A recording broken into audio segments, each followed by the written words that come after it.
Did you know that the weekend, the 8-hour workday, prohibition of child labor, and overall safe working conditions for you and me are all direct result of radical socialism? Today is International Workers' Day, so let's take this opportunity to remind ourselves of the victories and current day privileges achieved by trade unions, socialist parties, and overall organized labor. Do you like the weekend? So do I, but it didn't always exist. Much during the 19th century, there was no institutionalized weekend. While Sunday has been a day off as a result of religious custom for many centuries, it wasn't until organized labor parties and trade unions put pressure on governments and industrial capitalists that we saw actual legalized weekends. Did it come smoothly though? Did the capitalists just allow it to happen? Absolutely not. Famous clashes with the state, such as the Haymarket Massacre, the Seattle strikes, or the 1936 general strikes in France, are a historical proof that the capitalist state will not concede rights or power to the workers on its own. It must be fought for, often violently. These very same events made the 8-hour workweek institutionalized and later adopted throughout much of the industrial Western world. May Day protests, those that we are celebrating right now, were not merely protests but general strikes, otherwise known as the refusal to work on a mass scale, the biggest power that the workers hold against exploitation and injustice. But that was not always a right either. The mere right to organize, protest, and strike that today we pride ourselves on was not always in place. And I am not talking about some distant medieval period. Still, the so-called liberal parliamentary democracies of the early 20th centuries cracked down on organized workers like it was pastime. That was the whole foundational idea of the police. But we can talk about that another time. Historical examples such as the Homestead Strike or the Ludlow Massacre go to show the ruthlessness of the state against something as democratic as organized labor. It wasn't really until immense pressure and a bunch of illegal strikes, such as Trade Disputes Act in Britain, Olivier Law in France, the Wagner Act in the US, and the German Revolution in,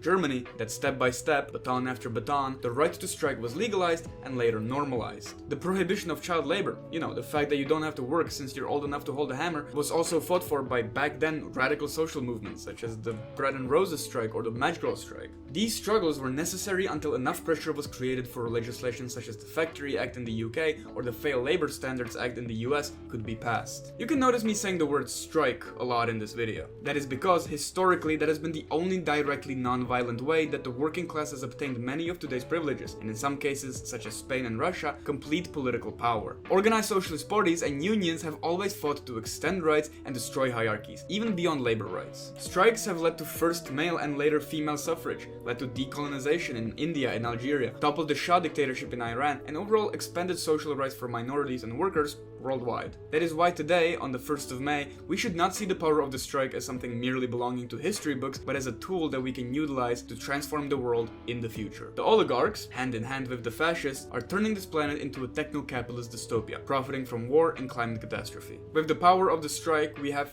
the power to put an end to it. We simply just need to organize.